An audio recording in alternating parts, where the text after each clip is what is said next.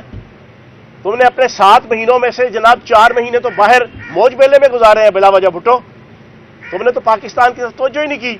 تمہارے جتنے منسٹر ہیں وہ پاکستان سے باہر گھوم پھر رہے ہیں. کسی کو پتا ہے کہ پاکستان کے وفاقی منسٹر کیا کر رہے ہیں؟